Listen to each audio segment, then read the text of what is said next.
तो दोस्तों आज का यह टॉपिक आपके लिए काफ़ी ज़्यादा महत्वपूर्ण होने वाला है क्योंकि यह इतिहास का 8वां नंबर चैप्टर है, प्रेस संस्कृति एवं राष्ट्रवाद। और जैसा कि आप सभी लोगों को मालूम होगा कि प्रेस संस्कृति एवं राष्ट्रवाद पूरे इतिहास का सबसे महत्वपूर्ण चैप्टर है। इस चैप्टर से बहुत सारे क्वेश्चन आपके एग्जाम में पूछे जाते हैं, पीछे के वर्ष में भी पूछे गए हैं और आपके एग्जाम में भी हर हाल में पूछे जाएंगे। तो चलिए हम आपको 8वें नंबर चैप्टर प्रेस संस्कृति एवं राष्ट्रवाद चैप्टर से संबंधित कुल 20 महत्वपूर्ण क्वेश्चन बताएंगे। और यदि इस चैप्टर से संबंधित कोई ऑब्जेक्टिव क्वेश्चन आपके एग्जाम में पूछा जाता है तो इन्हीं 20 क्वेश्चन में से कोई क्वेश्चन रहेगा। काफी महत्वपूर्ण क्वेश्चन है, इसलिए आप लोग वीडियो को शुरू से लेकर के अंत तक जरूर देखिएगा। ज्यादा लंबा वीडियो नहीं होगा, 10 से 15 मिनट में आपका क्लास समाप्त हो जाएगा, इसलिए आप लोग पूरे वीडियो को ध्यान से देखते रहिएगा। तो जो भी स्टूडेंट चैनल पर नए हैं, पहली बार वीडियो देख रहे हैं, चैनल को जरूर सब्सक्राइब कर लीजिएगा ताकि आगे के भी सभी वीडियो का नोटिफिकेशन आपको मिल सके। तो चलिए हम लोग पहले नंबर क्वेश्चन से शुरू करेंगे। जो भी स्टूडेंट क्वेश्चन का आंसर जानते हैं नीचे लाइव चैट में बताते चलिएगा। तो चलिए पहला नंबर क्वेश्चन कह रहा है कि महात्मा गांधी ने किस पत्र का संपादन किया था। बताइए पहला नंबर क्वेश्चन, महात्मा गांधी ने किस पत्र का संपादन किया।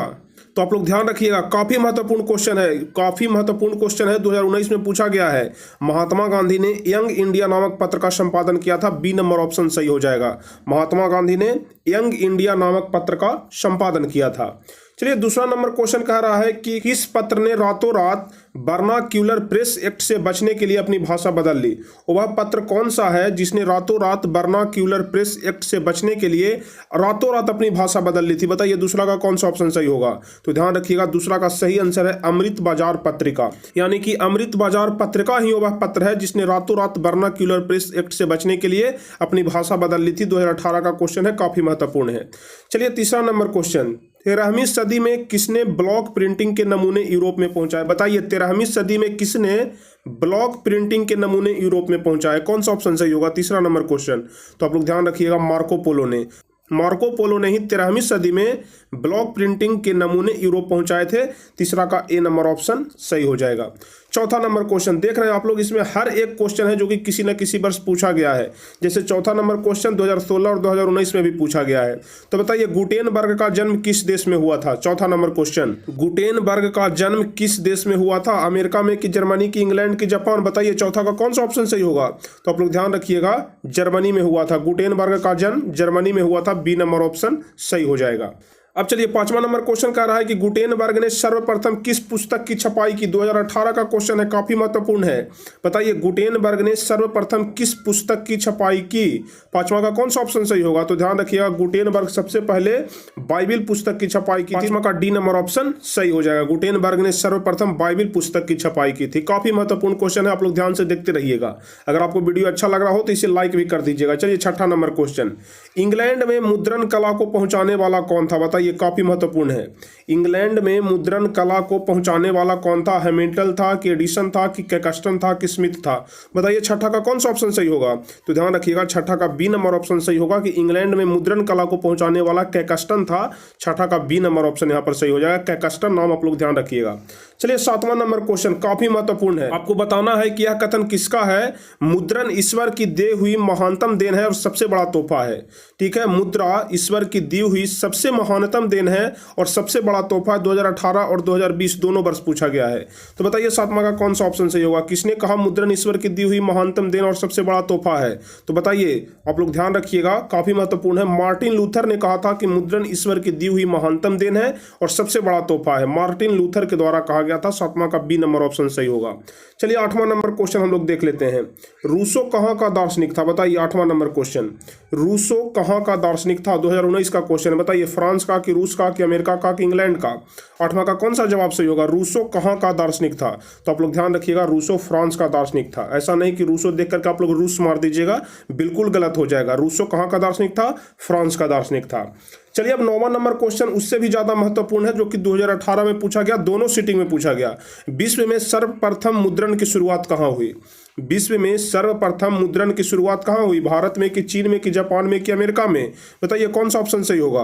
तो आप लोग ध्यान रखिएगा, सर्वप्रथम मुद्रण की शुरुआत चीन में हुआ था। आप लोग ध्यान रखिएगा, विश्व में सर्वप्रथम मुद्रण की शुरुआत चीन में हुआ था। कागज के बारे में भी हम आपको बताए थे कि कागज का भी सर्वप्रथम आविष्कार चीन ही किया था। लेकिन मुद्रा के बारे में भी आप लोग ध्यान रखिएगा, मुद्रा की भी शुरुआत चीन में ही सबसे पहले हुआ था।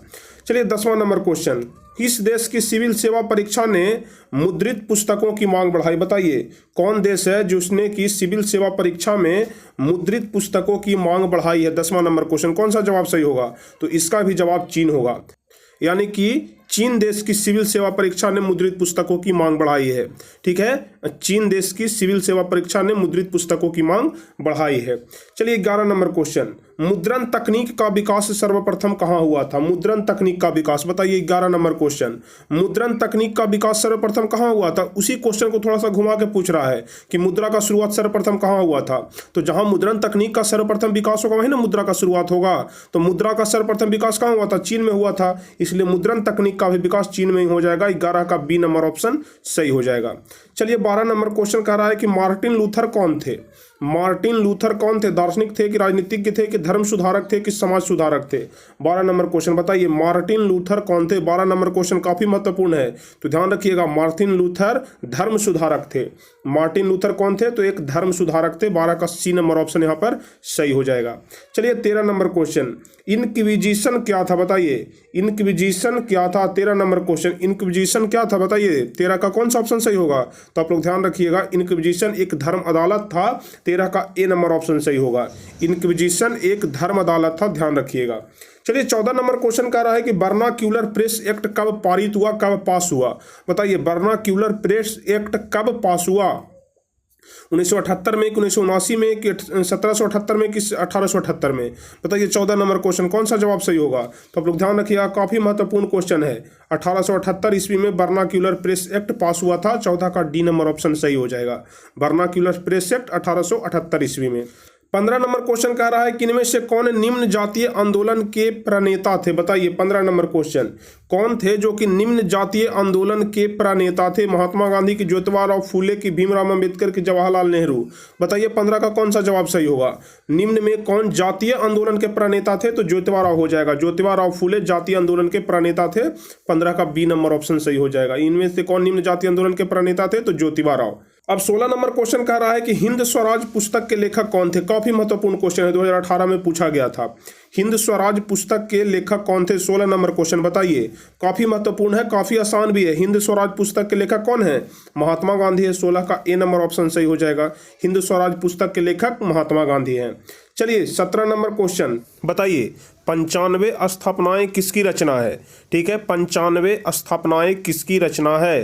काफी महत्वपूर्ण क्वेश्चन है, आप लोग ध्यान रखिएगा। 95 स्थापनाएं मार्टिन लूथर की रचना है। 17 का ए नंबर ऑप्शन सही होगा। 95 स्थापनाएं मार्टिन लूथर की रचना है, आप लोग ध्यान रखिएगा, काफी महत्वपूर्ण क्वेश्चन है। 18 नंबर क्वेश्चन कह रहा है कि हिंदुस्तान रिव्यू का प्रकाशन किसने आरंभ किया था? बताइए हिंदुस्तान रिव्यू का प्रकाशन किसने आरंभ किया था? 18 नंबर क्वेश्चन, बताइए कौन सा जवाब सही होगा? हिंदुस्तान रिव्यू का प्रकाशन, तो आप लोग ध्यान रखिएगा, सच्चिदानंद सिन्हा हिंदुस्तान रिव्यू का प्रकाशन आरंभ किए थे। 18 का डी नंबर ऑप्शन सही होगा। सच्चिदानंद सिन्हा हिंदुस्तान रिव्यू का प्रकाशन आरंभ किए थे। अब चलिए 19वां नंबर क्वेश्चन कह रहा है कि कागज का आविष्कार किस देश में हुआ? काफी आसान क्वेश्चन है। कागज का आविष्कार किस देश में हुआ? तो कागज का आविष्कार जर्मनी में हुआ था, ध्यान रखिएगा। 19 का बी नंबर ऑप्शन सही हो जाएगा। कागज का आविष्कार जर्मनी में हुआ था। 20वां और सबसे लास्ट क्वेश्चन, ऐतिहासिक मुद्रण शोध कब शुरू हुआ था? बताइए ऐतिहासिक मुद्रण शोध कब शुरू हुआ था? कौन सा ऑप्शन सही होगा? तो ध्यान रखिएगा, ऐतिहासिक मुद्रण शोध हुआ था 1440 ईस्वी में। ठीक है, ऐतिहासिक मुद्रण शोध हुआ था 1440, यानी कि बी नंबर ऑप्शन इसका सही हो जाएगा। तो चलिए कुल यही 20 महत्वपूर्ण क्वेश्चन था इतिहास के सबसे लास्ट चैप्टर 8वें नंबर चैप्टर प्रेस संस्कृति एवं राष्ट्रवाद से, जिसमें कि बताए गए जितने सारे भी क्वेश्चन आपको बताए, सारे क्वेश्चन यहाँ पर महत्वपूर्ण है आपके बोर्ड एग्जाम के लिए। तो एक एक क्वेश्चन को आप अच्छे तरीके से ध्यान से याद कर लीजिएगा। आप 20 में से कितने क्वेश्चन का सही जवाब बताए हैं फिलहाल आप लोग हमें कमेंट में जरूर बताइए। ठीक है, कि 20 में से कितना क्वेश्चन का आंसर अभी आप लोग सही बताए हैं, ताकि आप लोग को भी पता चल सके कि मेरी तैयारी अभी कैसी हुई है, कैसी चल रही है। तो चलिए, यदि आप लोग को क्लास अच्छा लगा हो तो इसे अधिक से अधिक लाइक भी कर दीजिएगा, अपने दोस्तों के बीच शेयर भी कर दीजिएगा, और जो भी स्टूडेंट चैनल पर नए हैं, पहली बार वीडियो देख रहे हैं, चैनल को जरूर सब्सक्राइब कर लीजिएगा, ताकि आगे के भी सभी वीडियो का नोटिफिकेशन आपको मिल सके। तो चलिए फिर मिलेंगे हम आपसे अगले क्लास में कुछ इसी प्रकार के महत्वपूर्ण क्लास के साथ, कुछ महत्वपूर्ण वीडियो के साथ। तब तक के लिए जय हिंद, धन्यवाद।